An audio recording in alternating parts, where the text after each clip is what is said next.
இந்த நாட்கள் அற்புத பெருவிழாக்களில் தொடர்ச்சியாக ஒரு காரியத்தை தியானித்து கொண்டு வருகிறோம். வேத புஸ்தகத்தில் பரிசுத்த லூக்கா எழுதின சுவிசேஷம் 19ஆம் அதிகாரம் 3ஆம் வசனத்தில் இயேசு எப்படிப்பட்டவரோ என்று சொல்லி இயேசுவை பார்க்க ஒரு மனிதன் வாஞ்சித்தான் என்பது எழுதப்பட்டிருக்கிறது. அவன் ஒரு பெரிய பணக்காரன், செல்வந்தன், நிறைய பணம்லாம் இருந்துச்சு, பெரிய பதவி இருந்தது, நிம்மதி இல்லை, சமாதானம் இல்லை. இந்த இயேசுன்றவர் இப்படியெல்லாம் செய்வாரா என்று சொல்லி அவனுக்குள்ளேயும் கேள்வி இருந்தது. இந்த இயேசு எப்படிப்பட்டவர், நானே அவரை பார்க்கணும் அப்படின்ற ஒரு வாஞ்சை கொண்டிருந்தான். இயேசு அவனுக்கு தன்னை வெளிப்படுத்தி அவன் குடும்பத்தில் ரட்சிப்பின் சந்தோஷத்தை கொடுத்தார் என்பது பைபிளில் எழுதப்பட்ட ஒரு சம்பவம். இந்த இயேசு எப்படிப்பட்டவர் தொடர்ச்சியாக நம்ம தியானித்து கொண்டே வருகிறோம். அவர் அன்பானவர், மனதுருக்கம் உள்ளவர், வல்லமை உள்ளவர், சகல அதிகாரம் பெற்றவர், சமாதான பிரபு, அவர் ஆறுதலின் தேவன். இப்படி நிறைய காரியத்தை தியானித்து கொண்டே வருகிறோம்ல. இயேசுவை பற்றி நீங்கள் தியானிக்க வருடக்கணக்காக தியானிக்கலாம். அவ்வளவு இனிமையானவர், அவ்வளவு அற்புதமானவர். இன்றைக்கும் இந்த இயேசு எப்படிப்பட்டவர் என்பதிலிருந்து ஒரு காரியத்தை நம்ம தியானித்து ஜெபிக்க போகிறோம். கொஞ்ச நேரம்தான் நான் வசனத்திலேருந்து உங்களுக்கு சொல்லுகிறேன். என் சொந்த கருத்தெல்லாம் கிடையாது, எனக்கு தத்துவெல்லாம் பேச தெரியாது. இந்த தத்துவம், அந்த தத்துவம், அதெல்லாம் தெரியாது. வேத வசனம், இது கர்த்தருடைய வார்த்தை. இதிலிருந்து உங்களுக்கு சொல்லுகிறேன். இந்த கர்த்தருடைய வசனம், தேவனுடைய வார்த்தை தான் அற்புதங்களை கொண்டு வரும். மனிதன் அழகாய் பேசி மக்களை ஏமாற்றலாம், வஞ்சிக்கலாம், மனுஷன்கிட்ட பணத்தை ஏமாற்றி பறிக்கலாம். அது மனுஷன் செய்கிற காரியம். ஆனால் நான் பிரசங்கம் பண்ணுவது என்னுடைய தத்துவம் அல்ல, வேத வசனம். இந்த வசனத்திலேருந்து உங்களுக்கு சொல்லி உங்களுக்காக பிரார்த்தனை பண்ணுகிறேன், அவ்வளவுதான். இந்த வசனம் என்ன சொல்லுது, இயேசு எப்படிப்பட்டவர்? மத்தேயு 11ஆம் அதிகாரம் 28ஆம் வசனத்தில் இயேசு ஒரு வார்த்தை சொல்லுகிறார். இந்த உலகத்தில் யாருமே சொல்லிடாத வார்த்தை, யாருமே சொல்ல முடியாத ஒரு வார்த்தை, இதுவரை யாருமே சொல்லிடாத ஒரு வார்த்தை, இனிமேல் யாருமே சொல்ல முடியாத ஒரு வார்த்தை இயேசு சொன்னார். நான் உங்களுக்கு இளைப்பாறுதல் தருவேன். இயேசு மக்களை பார்த்து ஒரு அழைப்பு கொடுக்கிறார். மக்களை பார்க்கிறார், வருத்தத்தில் இருக்கிறாங்க. பாவத்தினாலே வருத்தம், வியாதினாலே வருத்தம், பிசாசினாலே வருத்தம், நிம்மதியிட்ட சூழ்நிலை. அப்படி இந்த மக்களை பார்த்த உடனே இயேசு சொல்கிறார், வருத்தப்பட்டு பாரம் சுமக்கிறவர்களே, நீங்கள் யாராக இருந்தாலும் என்னிடத்தில் வாருங்கள், நான் உங்களுக்கு இளைப்பாறுதல் தருவேன் என்று இயேசு சொன்னார். இப்படி வேறு யாராவது சொல்லி கேள்விப்பட்டிருக்கீங்களா? மனிதெல்லாம் சொல்லி மனிதனுடைய வார்த்தையினால் நீங்கள் பாரெல்லாம் நீங்கள் விடுதலை பெற முடியாது. நம்மை உண்டாக்கின கடவுள் தான் இந்த வார்த்தை சொல்ல முடியும். இயேசு நம்மை சிருஷ்டித்த தேவனாக இருக்கிறபடியால் இந்த வார்த்தையை சொல்லுகிறார். இளைப்பாறுதல் தருகிற தேவன், நம்முடைய பாரத்தை மாற்றி இளைப்பாறுதல் தருகிற ஒரு ஆண்டவர் தான் இயேசு கிறிஸ்து. அதாவது வருத்தப்பட்டு பாரம் சுமக்கிறவர்களுக்கு இளைப்பாறுதல் தருவேன் என்று ஆண்டவர் சொல்லுகிறார். ஏதோ ஒரு வருத்தம் உடைய உள்ளத்தில் இருக்கிறது, உடைய உள்ளத்தை பாரப்படுத்துகிற ஒரு துக்கம், அது வியாதியினால் உண்டானதாக இருக்கலாம், குடும்ப பிரச்சனையினால் உண்டானதாக இருக்கலாம், குழந்தை இல்லையே என்கிற குறைவினால் உண்டானதாக இருக்கலாம், கடன் பிரச்சனையினால் உண்டானதாக இருக்கலாம். ஏதோ ஒரு பாரமான காரியம் உடைய உள்ளத்தை அழுத்துகிறது. அந்த வருத்தம் என்பது பாரம். அப்படியே ஒரு தலையில் ஒரு பாரம் வச்சா, தாங்க முடியாத பெரிய பாரத்தை வச்சா எப்படி இருக்கும்? கழுத்து வலிக்கும், உடம்பெல்லாம் வலிக்கும்ல. அதே மாதிரி மனதுக்குள்ளே உண்டாகிற ஒரு பாரம், அது மனதை பாதிக்கிற ஒரு பாரமான ஒரு காரியம், அது மனதை பாதித்து துக்கப்படுத்துகிற ஒரு காரியம். அதனால் இளைப்பாறுதலே இல்லை. அதுக்கு என்ன அர்த்தம்? நிம்மதி எனக்கு இல்லை, ஒரு நிம்மதியாக சாப்பிட முடியல, நிம்மதியாக தூங்க முடியல, நிம்மதியாக வீட்டுக்குள்ளே இருக்க முடியலை, ஒரு நிம்மதி இல்லாத ஒரு வாழ்க்கை. அப்படி தான் நிறைய பேர் கஷ்டப்படுகிறார்கள். இயேசு சொல்லுகிறார், என் மகனே மகளே, நீ நிம்மதி இல்லாமல் ஒரு பாரத்தை உள்ளத்தில் சுமந்து கொண்டு துக்கத்தோடு இருக்கிற. அந்த தாயார் சொன்னாங்கல்ல, நான் என் தலையணையை கண்ணீரினால் நனைத்து கொண்டிருந்தேன், ராத்திரி எல்லாம் கண்ணீர். உன்னுடைய கணவர் குடிகாரனாக இருக்கிறதுனால, பிள்ளைகள் தப்பாக நடக்கிறதுனால, ஒன்று சொன்னால் கேட்க மாட்டேங்கிறாங்க, உள்ளம் பாதிக்கப்பட்டு தனிமையில் உட்காந்து அழுவது பாரம். அது நினைச்சாலே பாரமாக இருக்குதுன்னு சொல்லுவாங்க. உள்ளத்துக்குள்ளே ஒரு பாரம், இது நம்முடைய இருதயத்தை அழுத்துகிற ஒரு பாரம். சொல்லுவாங்கல்ல, நான் ஜெபிக்கும்போது அந்த பாரம் அப்படியே விலகி போயிட்டேன்னு. அப்போ அது வரைக்கும் அந்த பாரம் அழுத்தி கொண்டு இருந்தது. இந்த மாதிரி ஒரு வருத்தம் என்கிற பாரம் உள்ளத்தை அழுத்தி கொண்டு இருக்கிறது.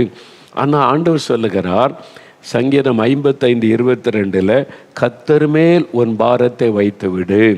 ஆண்டவர் என்னைக்கு சொல்றார், என் மகனே மகளே, என் மேலே உன் பாரத்தை வைத்து விடு. நீயே சுமந்து கொண்டு இருக்கிற, நீயே வருத்தத்தோடு வாழ்ந்து கொண்டிருக்கிற, உன் பாரத்தை என்னிடத்தில் கொண்டு வா, உன் வருத்தத்தை என்னிடத்தில் கொண்டு வா என்று இயேசு உங்களை பார்த்து சொல்லுகிறார். அப்போ மனிதனுடைய உள்ளத்தை பாரப்படுத்துகிற காரியங்கள் என்ன? அந்த இயேசு கிறிஸ்துவிடத்தில் வரும்போது எப்படி அந்த பாரம் நீங்குகிறது? இன்றைக்கு உங்கள் வாழ்க்கையில் இந்த பாரம் மாறணும். உங்களுடைய உள்ளத்தை அழித்து கொண்டிருக்கிற அந்த பாரம், அந்த வேதனை, வருத்தம் நீங்கணும். அதுக்கு தான் உங்களோட இயேசு பேசி கொண்டிருக்கிறார். மனிதனுடைய உள்ளத்தில் பாரத்தை கொண்டு வருகிற சில காரியங்கள் இருக்கிறது. வேத வசனத்திலிருந்து அதை உங்களுக்கு சொல்லி நாம் ஜெபிக்க போகிறோம். உங்களை குறித்து ஆண்டவர் பேசுகிறார். யாருக்கும் அல்ல இந்த வசனம். இந்த வசனத்தில் சொல்லப்பட்ட வார்த்தை உங்களை குறித்து. அருமையான மகனே மகளே, உங்களை குறித்து. வாலிப தம்பி, வாலிப மகளே, உன்னை குறித்து ஆண்டவர் பேசுகிறார். இப்போ உள்ளத்தில் வெளியே சொல்ல முடியாத பாரம் ஒன்று இருக்குதில்ல, அப்பா அம்மா கிட்ட சொல்ல முடியல, யாருக்கிட்ட சொல்ல முடியல, தனிமையாக வருத்தப்படுகிற, தனிமையாக அழுகிறல்ல, உன்னை குறித்து தான் ஆண்டவர் பேசுகிறார். அதனால் இப்போ பாரம் மனிதனை தாக்குகிறது.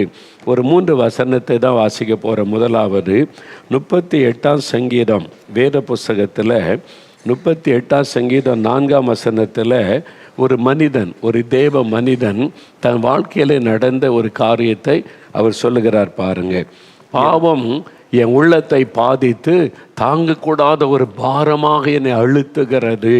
அக்கிரமங்கள், என்னுடைய மீறுதல்கள், என்னுடைய பாவங்கள். ஒரு மனிதனுடைய உள்ளத்தை பாதிக்கிற முக்கியமான ஒரு காரியத்தில் ஒன்று பாவம். அது அவனுடைய உள்ளத்தை பாதித்து பாரமாய் அழுத்தி கொண்டே இருக்கும். நிறைய பேர் அதை பற்றி சிந்திப்பதே இல்லை. பாவம்னா சாதாரணமாக எடுத்துக்கொள்ளுகிறோம். அதனால் அதானும் பக்தியை சாமி கும்பிட்றோம், பரிகாரம்லாம் பண்ணுறோமே, மாறிட்டா, பாரம் போயிட்டா, நிம்மதி இருக்குதா? இல்லை. அந்த நேரம் எல்லாரோட சேர்ந்து சில கொண்டாட்டம் பண்ணும்போது இதை மறைக்கிறதுக்கு தான் வெளியில் மகிழ்ச்சியாக இருப்பதை போல் அநேகர் பேசுவாங்க. நீங்கள் தனியாக இரவிலே படுக்க போகும்போது உங்கள் உள்ளத்தை யோசித்து பாருங்கள், நிம்மதி இருக்குதா? சமாதானம் இருக்குதா? வெளியில் எல்லாரோட நீங்கள் சந்தோஷமாக இருக்கிற மாதிரி நடிக்கிறீங்க, அவ்வளவுதான். உங்களுடைய உள்ளத்தில் இருக்கிற பாரத்தை மறைக்கிறதற்கு வெளியே கொண்டாட்டங்கள், சந்தோஷங்கள், ஜாலியாக பேசுகிறீங்க, எல்லாமே இருக்கிறீங்க. ஆனால் தனியாக உங்களுடைய படுக்கைக்கு போகும்போது, நீங்கள் தனிமையாக இருக்கும்போது உங்களுடைய உள்ளத்தில் நிம்மதி இருக்குதா? சமாதானம் இருக்குது? அங்கே தான் நீங்கள் உணர முடியும் உங்களுடைய உள்ளத்தில் சந்தோஷம் இருக்குதா, பாரம் இருக்குதான்னு சொல்லி. இதை மறைக்கிறதற்கு தான் நிறைய பேர் வெளியில் சந்தோஷமாக இருப்பதை போல பல கேளிக்கைகளில் ஈடுபடுகிறாங்க, குடிக்கிறாங்க, வெறிக்கிறாங்க, ஜாலியாக இருக்குன்னு சொல்கிறாங்க, உலக சிற்றின்பத்தை அனுபவிக்கிறாங்க. சிலர் பக்தியில் அங்கே போகிறேன், இங்கே போகிறேன், இதை செய்கிறேன்னு சொல்லி தேடி தேடி பார்க்குறாங்க. ஆனால் இரவு படுக்கையில் நீங்கள் தனியாக போகும்போது நிம்மதியாக இருக்க முடியுதான்னு யோசித்து பாருங்கள். அங்கே தான் அந்த பாரத்தை நீங்கள் உணர முடியும். அங்கே தான் உங்களுடைய மனசாட்சி உங்களோட பேசக்கூடிய நேரமாக இருக்கும். அதனால் இதை நம்ம அறிந்து கொள்ளணும். ஒரு உண்மை சம்பவத்தை நான் சொல்கிறேன். ஏற்கனவே நான் சொல்லியிருக்கிறேன் சில வருஷத்துக்கு முன்னால். அதாவது 1970 என்று நினைக்கிறேன். நான் சென்னையில் இருந்த சமயம், ஸ்கூலில் படித்து கொண்டிருந்த சமயம், செய்தித்தாளிலே ஒரு செய்தி வரும். என்ன செய்தின்னா, விஷ ஊசி வழக்கு என்ற ஒரு வழக்கு சென்னை உயர்நீதிமன்றத்தில் ஒரு வழக்கு வந்தது. அது ரொம்ப பிரபலமான ஒரு வழக்கு. அந்த காலம் எங்கும் பேசப்பட்ட விஷ ஊசி வழக்கு, அதுக்கு பேர். அதனால் என்ன நடக்குதுன்னு ஒவ்வொரு நாள் அதனுடைய ஸ்டோரி எல்லாம் அந்த நீதிமன்றத்தில் சாட்சிகளை விசாரித்து பத்திரிகையில் வந்து கொண்டே இருக்கும். அந்த நாட்கள் அவளோடு அதை வாசிப்பது உண்டு. அது என்ன சம்பவம் என்று சொன்னால், சென்னையில் இருக்கிற ஒரு 4-5 பேர் சேர்ந்து இந்த சென்னை பட்டணத்துக்கு பிஸ்னஸ் செய்ய வர்றாங்கல்ல, லட்சக்கணக்கான பணத்தோட வியாபாரிகள் பல மாவட்டத்திலேருந்து வருவாங்க. திருநெல்வேலி, தூத்துக்குடி, கோயம்புத்தூர், தருமபுரி, பல இடத்துலேருந்து. சென்னை தானே முக்கியமான ஸ்தலம். அந்த நாட்களில் வருவாங்க. அந்த பணத்தை கொள்ளையடிக்கணும், நம்ம சீக்கிரமாக பணக்காரன் ஆகணுன்ற ஒரு ஆசையினால் ஒரு பிளான் பண்ணி, அதில் ஒரு இந்த மருந்தகம் வைத்திருக்கிற, மெடிக்கல் ஷாப் வைத்திருக்கிற நபரும் சம்மந்தப்பட்டவர். எனக்கு இப்பவும் ஞாபகத்தில் இருக்கிறது. அது அவங்க என்ன பிளான் பண்ணுவாங்கன்னா, கவர்மெண்ட் ஆஃபீஸர்ஸ் மாதிரி ட்ரெஸ் பண்ணி கொள்ளுவாங்க. இந்த வியாபாரிகள் லாட்ஜில் தங்குவாங்க, எக்மோரில், பவுண்டோட் பக்கம், அங்கெல்லாம் ஹோட்டலில் தங்குவாங்கல்ல. இவங்க முன்கூட்டி எல்லாம் அறிந்து கொண்டு கரெக்டாக ஒரு ஆஃபீஸர்ஸ் மாதிரி ரூமுக்குள்ளே போவாங்க. நாங்கள் இன்கம் டேக்ஸ் ஆஃபீஸர்ஸ் வந்திருக்கிறோம், இந்த பணம் உங்கள் கையில் எப்படி வந்தது, இதுக்கு என்ன அக்கௌண்ட்டுன்னா, அது அவங்க அக்கௌண்ட்டு வச்சுருப்பாங்க. திருநெல்வேலியில், கோயம்புத்தூரில், அவங்க சொந்த ஊரில் எல்லா அக்கௌண்ட்டு புக்கை தூக்கிட்டு வருவாங்க. அவங்க சொல்லுவாங்க, இருக்குன்னு அதெல்லாம் நம்ப முடியாது, உங்களை ஆஃபீஸில் கொண்டு போய் விசாரிக்கணும், இன்கம் டேக்ஸ் ஆஃபீஸுக்கு வாங்க, பணத்தை வேணால் எடுத்துக்கொள்ளுங்கன்னு பெட்டியில் வச்சு எடுத்து காரில் பயமுறுத்தி காரில் ஏற்றி கொண்டு போவாங்க. இந்த பக்கம் அந்த பக்கம் ஆட்கள் உட்கார்ந்து கொள்வோம், கார்லேயே மிரட்டுவாங்க. உண்மையை சொல்லிட்டா நாங்கள் ஒரு சின்ன ஃபைனோடு விட்டுருவோம், இல்லாட்டா அவ்வளோதான் மிரட்டுவாங்க. அவர் உண்மையை தான் சொல்லுவார். இது நான் சம்பாதித்த பணம், எல்லாத்துக்கும் அக்கௌண்ட் இருக்கிறது, கொள்முதல் பண்ண வந்திருக்கிறேன்னு சொன்னாலும் எங்களால் நம்ப முடியாது. உங்கள்கிட்ட இந்த உண்மையை வர வைப்பதற்கு நாங்கள் ஒரு இன்ஜெக்ஷன் கொடுக்க போகிறோம், இந்த மருந்து மூலமாக நீங்கள் உண்மையை பேசிடுவீங்கன்னு சொல்லி அவருடைய சரீரத்தில் இன்ஜெக்ட் பண்ணுவாங்க. அது பாய்சன், விஷம். அந்த காருக்குள்ளேயே அவர் மரித்து விடுவார். அந்த பணத்தை எடுத்துக்கொள்வாங்க. இவங்க என்ன பண்ணுவாங்கன்னா, சென்னையை தாண்டி அங்கே உள்ள ஆந்திர பார்டர் தாண்டி, அந்த ஆந்திர பார்டருக்கெல்லாம் உள்ளே கொண்டு போய் அந்த சரீரத்தில் பெட்ரோலை ஊற்றி தீ கொளுத்தி எரிச்சிருவாங்க, அடையாளம் தெரியாத மாதிரி பண்ணிடுவாங்க. அப்போ அந்த பணத்தை எடுத்துக்கொள்ள. இதை மாதிரி பல பேர் கொல்லப்பட்டாங்க, 1-2 பேர் அல்ல. அங்கே பணம் இங்கே பணம்னு சொல்லுவாங்க. என்ன அது ஆந்திரா, இது தமிழ்நாடு, பல குழப்பங்கள். ஆனால் போலீஸ் தமிழ்நாட்டிலேருந்து தான் போயிருக்கன உடனே போலீஸ் அலர்ட் பண்ணப்பட்டது. நிறைய பிரயாசப்பட்டால் கண்டுபிடிக்க முடியலை. லட்சக்கணக்கை கொள்ளையடிச்சிட்டாங்க. இந்த 4-5 பேர் பெரிய பணக்காரன் ஆகிட்டாங்க, சொந்த வீடு வாங்கிட்டாங்க, கார் வாங்கிட்டாங்க, வசதி ஆகிட்டாங்க, சம்பரமமான ஒரு வாழ்க்கை வாழ்ந்தாங்க. அவ்வளோதான். சில நாட்கள் அந்த கொலை நடந்தது, அப்புறம் அமைதியாகி விட்டார். அப்புறம் ஒன்றுமே இல்லை, அதுக்கு போதுமானவளை சம்பாதிச்சிட்டாங்க. போலீஸால் என்ன நடந்தது யாருன்னு கண்டுபிடிக்கவே முடியவில்லை. ஆனால் சில மாதங்கள் கழித்து திடீரென்று ஒரு நாள் ஒரு மனிதன் சரணடைந்தான். ஒரு மனிதன் சரணடைந்து போலீஸ் ஸ்டேஷனில் இந்த கொலைகளுக்கெல்லாம் முக்கியமான காரணம் நான் தான் என்று அவனாகவே சரணடைந்து சம்பந்தப்பட்ட எல்லாரும் கைது செய்யப்பட்டாங்க. எங்கெங்கே கொலை நடந்தது எல்லாத்தையும் அவன் சொல்லிவிட்டான்.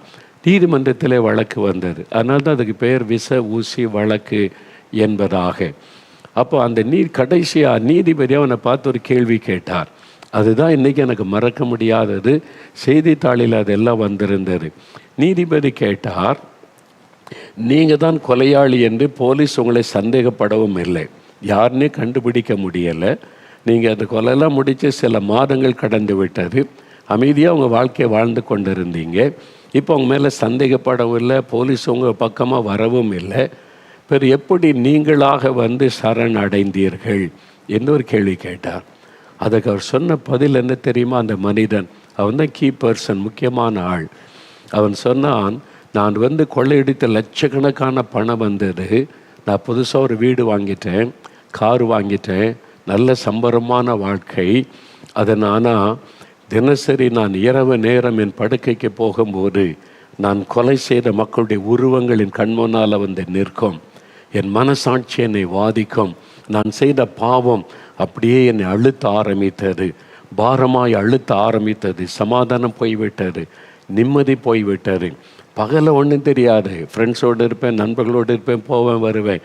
இரவு நான் தனிமையாய் படுக்க போகும்போது என் மனசாட்சியில் அந்த பாவம் பாரமாய் என்னை அழுத்தம். சிலர் காருக்குள்ளேயே நாங்கள் கொலை செய்ய போவதை அறிந்து கொண்டு கத்துவாங்க, எனக்கு மனைவி இருக்காங்க, பிள்ளைகள் இருக்காங்க, பணத்தை வேணால் எடுத்துக்கொள்ளுங்க, என்னை விட்டு விடுங்கன்னு சொல்லுவாங்க. இவனை விட்டு விட்டால் போலீஸுக்கு அகப்பட்டு கொள்வோம் என்று நாங்கள் கொடூரமாய் கொலை செய்கிறோம். அந்த முகமெல்லாம் கண் முன்னால் நிற்கும், அதனால் தூங்க முடியாது. நான் இந்த பாவத்துக்கு ஒரு பரிகாரம் செய்யணும்னு சொல்லி அதற்கான ஆட்களெல்லாம் பார்த்து பேசின போது பாவத்துக்கு பரிகாரம் என்னென்ன செய்யணும்னு சொன்னாங்க. எத்தனையோ புண்ணிய ஸ்தலங்களுக்கு போனேன், லட்சக்கணக்காக பல செலவு செய்து பாவ பரிகாரம் செய்தேன். ஆனாலும் என்னுடைய உள்ளத்தில் சமாதான நிம்மதி வரலை. அந்த பாவத்தின் பாரம் என்னை அழுத்த ஆரம்பித்தது. தான தர்மம் பண்ணால் இந்த பாவெல்லாம் போயிருன்னு சொன்னாங்க. நிறைய தான தர்மங்களை செய்தேன், ஆனாலும் போகவில்லை. நிம்மதியே இல்லை. குடித்து பார்த்தேன், போதையில் தூங்க போனேன். என் வாழ்க்கையில் நிம்மதியை நான் இழந்துட்டேன். என் மனசாட்சி என்னை பாதிக்க ஆரம்பித்தது. அந்த பாவங்கள் என்னை பாரமாய் தொடர்ந்து வர ஆரம்பித்தது. இப்படி ஒரு தினம் தினம் ஒரு நரக வாழ்க்கை வாழ்வதை விட பாவத்தை நம்ம ஒத்துக்கொள்வதுதான் நல்லது என்று சொல்லி தான் என் மனசாட்சியில் அந்த பாவத்தின் பாரம் அழுத்தினதுனால நான் வந்து போலீஸில் சரணடைந்தேன் என்பதாய் சொன்னான். இதைத்தான் வேதம் சொல்லுகிறது. தன் பாவத்தை மறைக்கிறவன் வாழ்வடையவே மாட்டான், நிம்மதியாய் இருக்கவே முடியாது. அந்த பாவம் பாரமாய் அவனை அழுத்தி கொண்டே இருக்கும். ஆகவே தான் இதே பக்தன் சொல்லுகிறார், சங்கீதம் 51:3, என் பாவங்கள் எப்போதும் என் கண்களுக்கு முன்பாய் நிற்கிறது, என் அக்கிரமங்கள் கண்களுக்கு முன்பாய் வந்து நிற்கிறது. லஞ்சம் வாங்குகிற ஒரு மனிதனால் நிம்மதியாய் வாழவே முடியாது. அநியாய சம்பாத்தியம் பண்ணுகிற மனிதனால் நிம்மதியாய் இருக்கவே முடியாது. அடுத்தவுடைய சொத்தை அபகரித்து கொள்ளுகிறவனால் நிம்மதியாக இருக்க முடியாது. அதுதான் பாவம் என்பதல்ல. மதுபானம் குடிப்பது, வேசித்தனம் பண்ணுவது, நம்ம மற்றவர்களுக்கு துரோகம் செய்வது, அந்த பாவங்கள் பெருமை, பொறாமை, எரிச்சல், கோபம், இந்த பாவங்கள் எல்லாம் மற்றவர்களை பாதிக்கும்படி செய்கிற பாவமெல்லாம் கண்முன்னால வந்து நிற்கும். இருதயத்தில் ஒரு பாரமாய் அழுத்தம் பாருங்க. அந்த பாவத்தை மூட மூட மூட நிம்மதியே இருக்காது. ஆகவேதான் மனிதன் இன்னைக்கு பக்தியா தெய்வத்தை தேடி ஓடுகிறான், அலைகிறான். அங்கே போனால் பாவம் மன்னிக்கப்படுமா, இங்கே போனால் பாவம் மன்னிக்கப்படுமா, இத்தனை மணி நேரம் கீவில் நின்றுட்டா பாவம் மன்னிக்கப்படுமா, மறுபடியும் அடுத்த மாதம் அதே மாதிரி வரும், அடுத்த வருஷம் வர பாவம் மன்னிக்கப்பட்டுட்டா, பாரம் போயிட்டானா, இல்லை இன்னும் தேடிக்கொண்டு இருக்கிறேன் என்று சொல்லுவான். காரணம், பாவத்தை மன்னிக்கிற, அதிலிருந்து விடுதலை கொடுக்கிற ஒரு ஆண்டவர், பாவத்திற்கு பரிகாரி இயேசு கிறிஸ்து மட்டும்தான். அவரிடத்தில் ஒரு மனிதன் வரும்போது அந்த பாவத்தின் பாரம் நீங்கி ஒரு விடுதலை உண்டாகும். வேதத்தில் விபச்சார பெண் பாவத்தின் நிமித்தம் பாரம் அடைந்து துக்கம் அடைந்து லூக்கா 7 வாசிக்கிறோம். இயேசுவனிடத்தில் கண்ணீர் விட்டு அழுதால், தன் பாவத்துக்காக மனம் கசந்து அழுத பொழுது இயேசுவுடைய பாவத்தை மன்னித்து சமாதானத்தை அருளினார். என்றால் அவர்தான் பாவத்திற்கு பரிகாரி. அவரால் தான் அந்த பாவத்தின் பாரத்தை மாற்ற முடியும். அநேக ஆண்டுகளுக்கு முன்னால் எனக்கு ஒரு கடிதம் வந்தது. கோயம்புத்தூர் சிறைச்சாலையிலிருந்து, கோயம்புத்தூர் ஜெயிலிருந்து ஒரு கடிதம். அது சிறைச்சாலை அதிகாரிகள் அது பார்த்து வாசித்து சீல் குத்தி தான் அந்த கடிதத்தை அனுப்புவாங்க. அதே மாதிரி அதிகாரிகளுடைய அனுமதியோடு தான் அந்த கடிதம் வந்தது. அதில் ஒரு வாலிப தம்பி, நான் அவன் எழுதியிருந்தான், நான் ஒரு கொலை குற்றவாளியாக இந்த கோயம்புத்தூர் ஜெயிலிலே நான் இப்போ அடைக்கப்பட்டிருக்கிறேன், விசாரணை கைதியாக. எனக்கு இயேசுவை பற்றி முதல்ல தெரியாது. இந்த ஜெயிலில் தான் இயேசுவை பற்றி எனக்கு சொன்னாங்க. நான் இப்போ ரட்சிக்கப்பட்டவனாக இருக்கிறேன், ரட்சிக்கப்பட்ட கிறிஸ்தவன் அப்படின்னு எழுதியிருந்தார். அப்போ உங்களுடைய பத்திரிக்கை, இயேசுடிக்கிற பத்திரிக்கையை இந்த ஜெயிலில் ஒருத்தர் கொடுத்தாங்க, அதை வாசித்து தான் உங்களுக்கு இந்த கடிதத்தை எழுதுகிறேன் என்பதாய் அந்த வார்த்தை என்னை தொட்டது. இந்த தம்பியை பார்க்கணுமே என்பதாக நானும் என் மனைவியும் கோயம்புத்தூர் சிறைச்சாலைக்கு சென்று அதுக்கான அனுமதிக்கெல்லாம் கேட்டு அவனை பார்க்க போயிருந்தோம். அவனை சந்திக்கிற போலீஸ் காவலோடு அவனை பார்க்குற ஒரு வாய்ப்பு கிடைத்தது. அப்பொழுது இந்த தம்பி அழகான ஒரு வாலிபன், ஒரு 21-22 வயசு இருக்கும், சௌந்தரியமான வாலிபன். நான் அவனை பார்த்து கேட்டேன், எப்படி என்ன நடந்தது என்பதாய். அவன் சொன்னான், ஐயா நான் பணக்காரனாகணும், பணம் இதான இன்றைக்கி நிறையா பணம் சம்பாதிக்கணும்னு ஆசைப்பட்டேன். சில நண்பர்கள், தவறான நண்பர்களோடு சேர்ந்துட்டேன். அவங்க குறுக்கு வழியில் பணம் சம்பாதிக்கிறதற்கு நம்ம திருடணும், கொள்ளையடித்தா, பணக்கார வீடுகளில் கொள்ளையடித்தா நம்ம பணம் சம்பாதிச்சிடலான்னு சொல்லி அவங்க கூட சேர்ந்து போனேன். 4-5 பேரோடு சேர்ந்து முதல் முறை அவங்க கூட சேர்ந்து பண ஆசையினால் நான் போயிட்டேன். திருட தானே போகிறோம் என்பதாய் நாங்கள் திருட போன இந்த வீட்டுக்குள்ளே ஒரு வயதான பெரியவர் முழித்து விட்டார். அதனால் கொலை செய்கிற சூழ்நிலை வந்து விட்டார். என் நண்பர்களோடு கூட இருந்த அவ்வளோதான் நான். ஆனால் கொலை நடந்து விட்டார், அவர் மறித்து விட்டார். அதனால் திருடு கொலை குற்றமாகி விட்டார். போலீஸார் எங்களை கண்டுபிடிச்சு அரெஸ்ட் பண்ணிட்டாங்க. நான் இப்பொழுது விசாரணை கைதியாக ஜெயிலில் இருக்கிறேன், என்ன தீர்ப்பு வரும்னு தெரியாது என்பதாய்.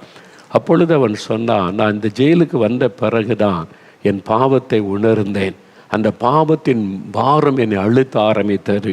நீ ஒரு கொலைகாரன் என்பதாக, ஒரு கொலையில் சம்பந்தப்பட்டவன் என்பதா என் மனசாட்சி வாதிக்க ஆரம்பித்தது. நான் இப்போ வெளியே போனாலும் ஊரார் என்ன சொல்லுவாங்க? கொலைகாரன், கொலைகாரன், திருடன், அப்படி தான் சொல்லுவாங்க. என் பெற்றோரை அவமானப்படுத்தி கொலைகாரன் என்னுடைய குடும்பம் தானே சொல்லுவாங்க.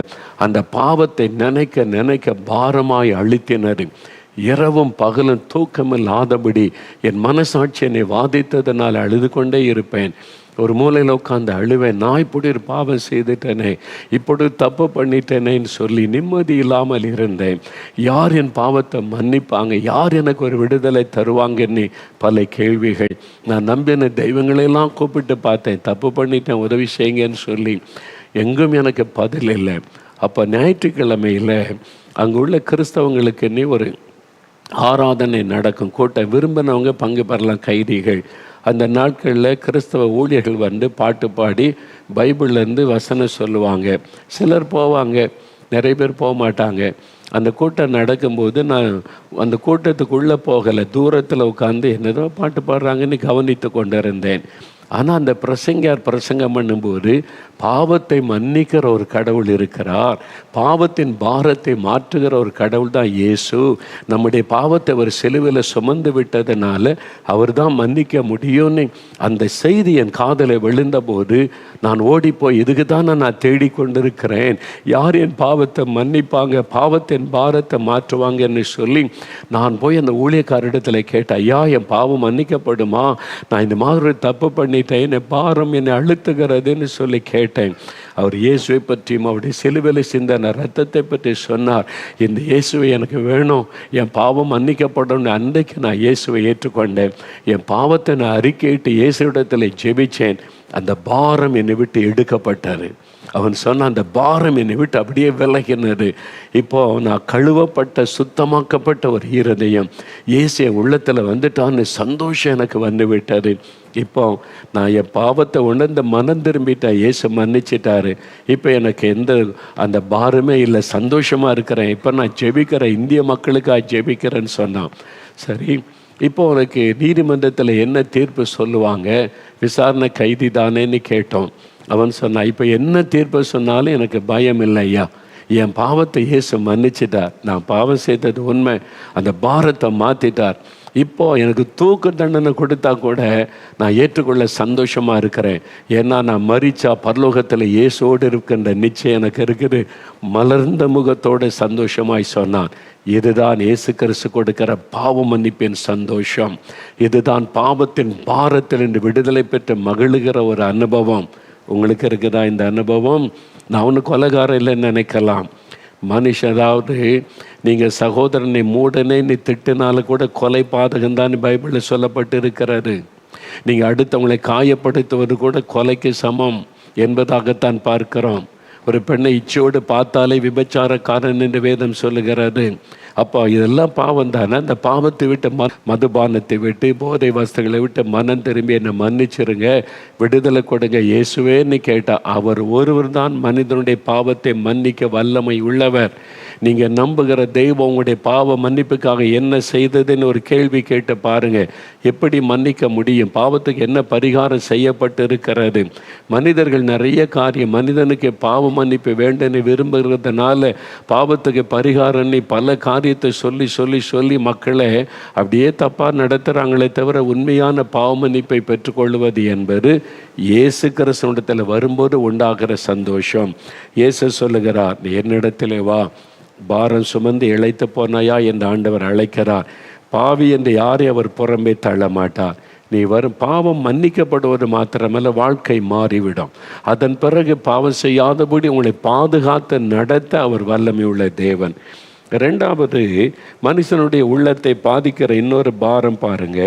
வேத புஸ்தகத்தில் யோபு என்ற ஒரு பக்தன், அவர் தன்னுடைய அனுபவத்தை சொல்லுகிறார். யோபு, என்னுடைய சஞ்சலம், என் உள்ளத்தில் உண்டாகிற சஞ்சலம் இருக்குதே, அதை தராசில் வைத்து நிறுத்த பார்த்தா கடற்கரை மணலை விட பாரமானது. என் உள்ளத்தில் ஒரு பாரம் அழுத்தி கொண்டே இருக்கிறது, அது சஞ்சலம். சஞ்சலம். அது இருதயம் காயப்பட்டிருக்கிறது. இருதயம் காயப்பட்டு உள்ளத்துக்குள்ள ஒரு சஞ்சலம் இருக்கு பாருங்க, வெளியில சொல்ல முடியாது. அந்த மாதிரி இருதயத்தில் உண்டான ஒரு பாதிப்பு. இந்த யோபு என்ற மனுஷனுடைய வாழ்க்கையில் என்ன அப்படி பாதிப்பு, சஞ்சலம்னா, நல்லா வாழ்ந்திருந்தார், செல்வந்தனாக பக்தி உள்ளவராக. திடீரென்று ஒரு பெரிய பாதிப்பு வந்தது. அவருடைய 10 பிள்ளைகள் ஒரே நாளில் மரிச்சிட்டாங்க, இழந்துட்டார். சொத்துக்களை எல்லாம் இழந்துட்டார், எல்லாம் கொள்ளையடிக்கப்பட்டது, கொண்டு போயிட்டாங்க. எல்லாத்தையும் இழந்து பெரிய செல்வந்தனாய் இருந்தவர் ஒரு சாதாரண ஏழையாய் ஒன்றுக்கு வழியில்லாத தரித்திரத்தில் வந்து விட்டார். இழப்பு. பிள்ளைகளை இழந்து விட்டார், சொத்துக்களை இழந்து விட்டார், சரீரத்தில் வியாதி, சரீர சுகத்தை இழந்து விட்டார். அதனால அவருடைய மதிப்பு மரியாதையை இழந்துட்டார். பரிகாசம் பண்ணுறாங்க, இவனை பெரிய பரிசுத்தவான்னு நினைச்சோம், ஒரு பாவிக்கு கூட இப்படி நடக்குமா, இவன் ஏதோ பாவம் செய்திருக்கிறான், அதான் 10 பிள்ளைகள் செத்து போச்சு. பரிகாசம் பண்ணுறாங்க சுற்றும் இருக்கிறவங்க. கொடூரமான வார்த்தைகள். நீங்கள் பாதிக்கப்பட்டிருக்கிறீங்களா? மனுஷருடைய வார்த்தைகளினால் பாதிக்கப்பட்டு இழந்து போனதுனால சொத்துக்களை இழந்து, சுகத்தை இழந்து, வியாதி நிமித்தமாய் வேதனைப்பட்டு, அதனால் உள்ள காயப்பட்டு சஞ்சலத்தில் இருக்கிறீங்களா?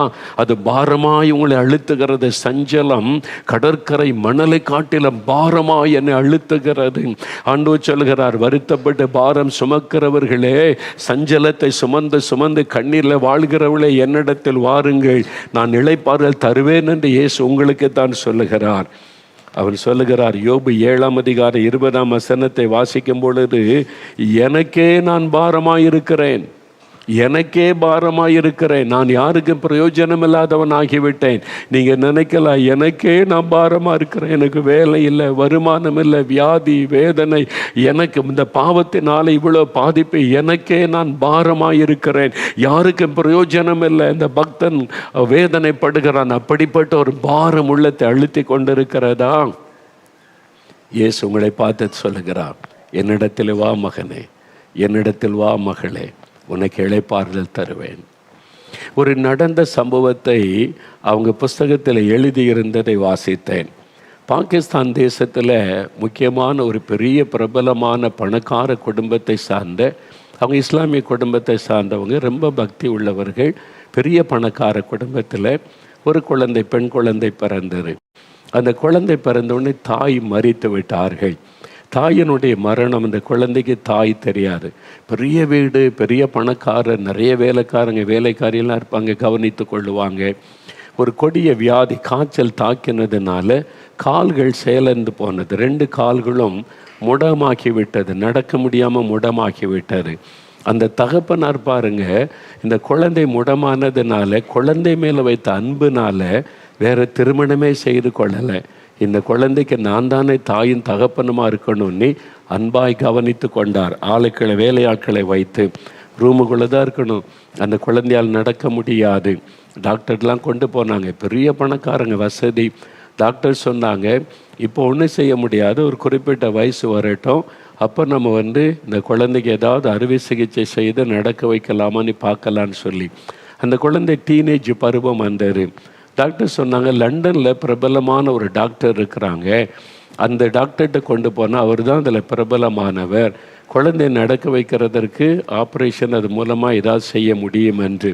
உடனே அவர் தன் குழந்தையை அழைத்து கொண்டு, அவங்க வீல் சேரில் வச்சு தான் கொண்டு போகணும், அவர் லண்டனுக்கு தன் குழந்தையை கொண்டு போனார். அந்த டாக்டர் தங்க வச்சு பரிசோதனை பண்ணி எல்லாம் பார்த்துட்டு சொன்னாங்க, இது மருத்துவத்தால் குணமாக்க முடியாத அளவிற்கான பாதிப்பு, அதனால் என்ன ஆப்ரேஷன் பண்ணாலும் குழந்தைய நடக்க வைக்க முடியாது அப்படின்னு சொல்லிட்டாங்க.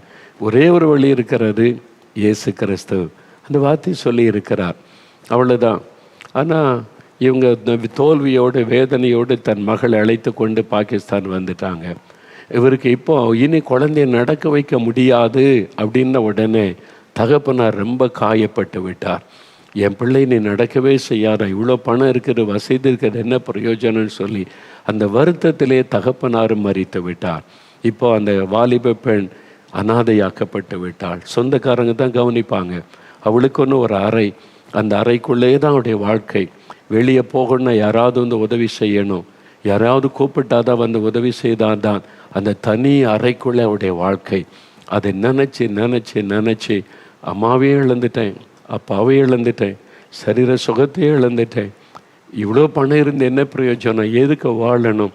நான் செத்து போனால் நல்லதுன்னு தற்கொலை பண்ணுவதற்கான முயற்சிகளை செய்ய ஆரம்பித்தாள். அப்படி தற்கொலை பண்ணி செத்துடலான்னு நினைக்கும் போது ஒரு நாள் அவருடைய அறைக்குள்ள பிரகாசமான ஒரு வெளிச்சம், அந்த வெளிச்சத்துக்கு நடுவில் ஒரு வலுவர் வந்து நிற்கிறதை பார்த்தா இவள் பயந்து நடுங்கி, யாரது அப்படின்னு கேட்டபோது அவர் பேச ஆரம்பித்தார். மகளே, நீ ஏன் சாகணும்? நான் உன்னை வாழ வைப்பேன் அப்படின்னு அவர் பேசினார். ஒரு தகப்பனை போல அன்பாய் கனிவாய் பேசினார். நீ ஏன் சாகணும்? நான் உன்னை வாழ வைப்பேன் என்பதாய். எனக்கு தாய் இல்லை, தகப்பன் இல்லை, நடக்கவும் முடியல, நான் ஏன் வாழணும்? இல்லை, நான் உன்னை வாழ வைப்பேன், உன்னை நடக்க வைப்பேன் என்பதான வார்த்தை பேசின உடனே, யார் நீங்கள் அப்படி கேட்ட உடனே, நான் தான் இயேசு. என்னை குறித்து சூரா மிரியாம் என்கிற ஒரு பகுதி குரானில் இருக்குது, சூரா மிரியாம்னு சொல்லி. அந்த பகுதியில் என்னை குறித்து எழுதப்பட்டிருக்கிறது, நீ வாசித்து அறிந்து கொள் அப்படின்னு சொல்லி மறைஞ்சிட்டார். இந்த மகள் உடனே குரான் எடுத்து பார்த்தா இயேசுடைய பிறப்பு, இயேசு செய்த அற்புதங்கள் எல்லாம் அதில் எழுதப்பட்டு இருக்கிறது. அது வாசித்து வாசித்து ஆச்சரிய, இப்படி இயேசு செய்த அற்புதம் குரான் எழுதப்பட்டிருக்குது. சப்பானியை நடக்க வச்சிருக்கிறாரு, குருடருக்கு பார்வை கொடுத்திருக்கிறார், மரித்தோரை எழுப்பியிருக்காரு. அப்போ இயேசு எனக்கும் அற்புதம் செய்வாருன்னு இயேசுவின் மேலே ஒரு விசுவாசம் வந்தது. அந்த அறைக்குள்ளேயே ஜெபிக்க ஆரம்பித்தாள். சில வருடங்கள் கழிந்தது. ஒரு நாள் ரொம்ப சோர்ந்துட்டா. என்னை சுகமாக்குவேன்னு சொன்னீங்க, நீங்கள் இன்னும் என்னை சுகமாக்கலேன்னு சொன்னபோது ஒரு நாள் இயேசு அந்த அறைக்குள்ளே பிரத்யட்சமாய் வந்து நின்றார். அவர் வந்து நின்றவுடனே அவளுக்கு சந்தோஷம். நான் கூப்பிட்டோடனே வந்துட்டீங்கன்னு சொல்லி, எழும்பு அப்படின்னு சொன்னார். என்ன ஆண்டவரே, என்னால் நடக்க முடியாதுன்னு உங்களுக்கு தெரியும்ல?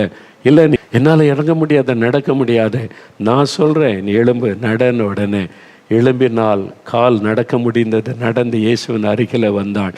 இயேசுவின் பாதத்தில் விழுந்த ஆண்டவரை துதித்தாள். அந்த கால்கள் புது கால்களாய் மாறிவிட்டது. அற்புதமான ஒரு சுகம். ஆண்டவர் சொன்னார், நான் உன்னை வாழ வைப்பேன்னு சொன்னேன்ல, நான் உன்னை வாழ வைத்திருக்கிறேன், சந்தோஷமாயிரு, நான் உன்னோடு கூட இருப்பேன், உன் ஆசீர்வாதத்தை நடத்துவேன் வாக்கு கொடுத்து அவங்க ஆண்டவர் இயேசுவை உறுதியாய் பற்றி கொண்டு அதனால் பெற்றுக்கொண்ட ஆசீர்வாதத்தெல்லாம் அந்த புக்கில் எழுதி இருக்கிறாங்க. எனக்கு அன்பானவர்களே, நம்பிக்கை இழந்துட்டீங்களா? இனிமேல் அவ்வளோதான் நினைக்கிறீங்களா? எல்லாம் முடிஞ்சு போச்சுன்னு நினைக்கிறீங்களா? என்னுடைய பாரம், என்னுடைய துக்கம், என்னுடைய சஞ்சலம், எனக்கு யாருமே இல்லை, எல்லாத்தையும் இழந்துட்டேன், நம்பிக்கை இழந்துட்டேன், அவமான நிந்தைகள் தான் அப்படின்னு நினைக்கிறீங்களா? இயேசு உங்களுக்கு ஒரு புது வாழ்க்கை வைத்திருக்கிறார். உன் பாரத்தை என்கிட்ட கொண்டு வா மகளே, என்கிட்ட கொண்டு வா மகனே என்று ஆண்டவர் கேட்கிறார். உங்களுடைய பாரத்தை மாற்றி இன்றைக்கு ஒரு அற்புதம் செய்து சுகமாக்கி உங்களை ஆசீர்வதித்த மகிழ பண்ணத்தான் ஆண்டவர் இயேசு சொல்லுகிறார், என்னிடத்தில் வாருங்கள், இளைப்பாறுதல் தருவேன் என்பதாக. தேவைக்கு என்ன பண்ணுறது, நாளைக்கு என்ன பண்ணுறது, சாப்பாட்டுக்கு என்ன பண்ணுறது, ட்ரெஸ்ஸுக்கு என்ன பண்ணுறது, வருமானம் இல்லையே என்ன பண்ணுறது, கடன் பிரச்சனை இருக்குது என்ன பண்ணுறது, இது மாதிரி நெருக்க தேவைகளை குறித்த ஒரு கவலை, உலக கவலை, அது பாரமாய் உள்ளத்தை அழுத்துகிறது நிறைய பேருக்கு.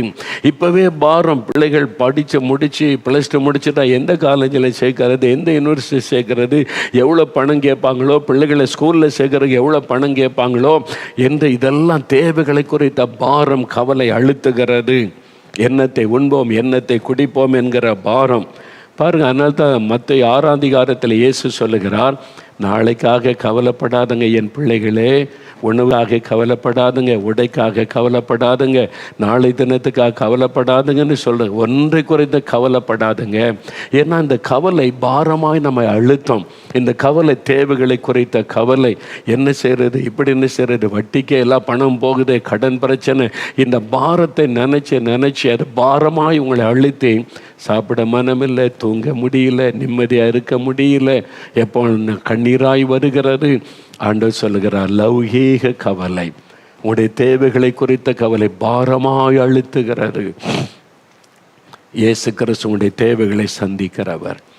உங்களை உடுத்துவிக்க அவரால் முடியும், போஷிக்க அவரால் முடியும், உங்களுடைய எதிர்காலத்தை ஆசீர்வதிக்க அவரால் முடியும், உங்களுடைய பிள்ளைகளை படிக்க வச்சு உதவி செய்ய அவரால் முடியும். அவர் உங்களுடைய தேவைகளை சந்திக்கிற அற்புதமான ஆண்டவர். ஒரு சமயம் ஒரு வாலிபனை சந்தித்தேன். தன் வாழ்க்கையில் நடந்த ஒரு காரியத்தை சொன்னான். அந்த தம்பியுடைய தகப்பனார் ஒரு டெய்லராக வேலை செய்தவர். ஏழை குடும்பம். ஒரு கடை வைத்து நடத்தினார், சின்ன கடை.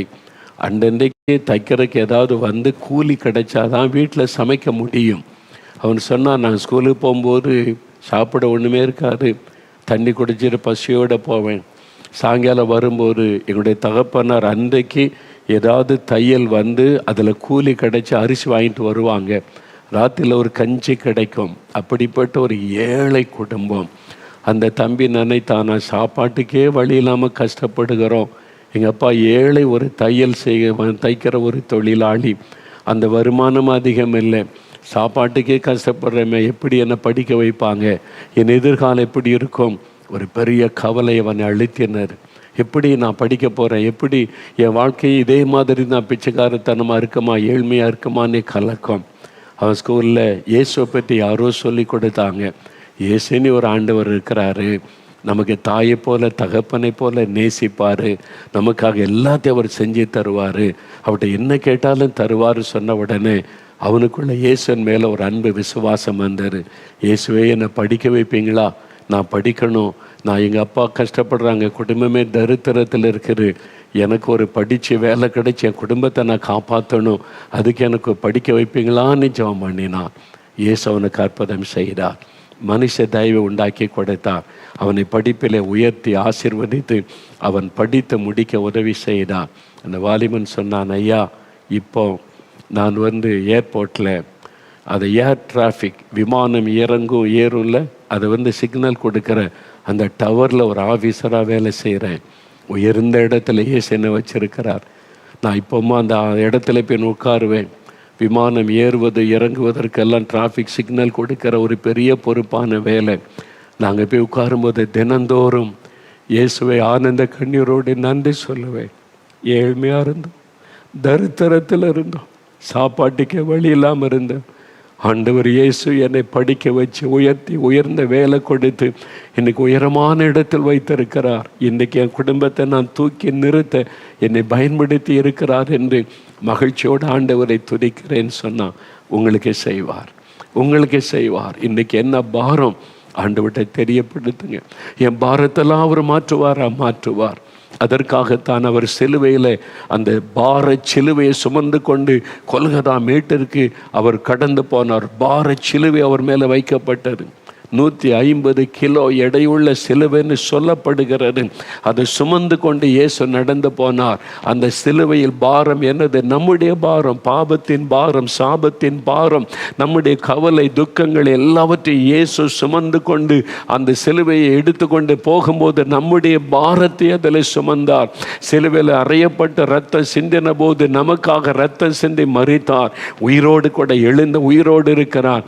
அவர்தான் சொல்லுகிறார், என் மகனே மகளே, வருத்தப்பட்டு பாரம் சுமக்கிறவர்களே என்னிடத்தில் வாருங்கள், நான் இளைப்பாறுதல் தருவேன், பாரத்தை மாற்றுவேன், உங்களுடைய பாரம் நீங்க அற்புதம் செய்வேன் என்று வாக்கு கொடுக்கிறான். அந்த இயேசுவை நோக்கி இப்ப நம்ம ஜெபிக்க போகிறோம். நம்முடைய ஒவ்வொரு காரியமாக ஜெபிக்க போகிறோம். அவருடைய பாதபடியில முடிந்த எல்லாரும் முழங்கால் படியிட்டுக் கொள்ளுங்க.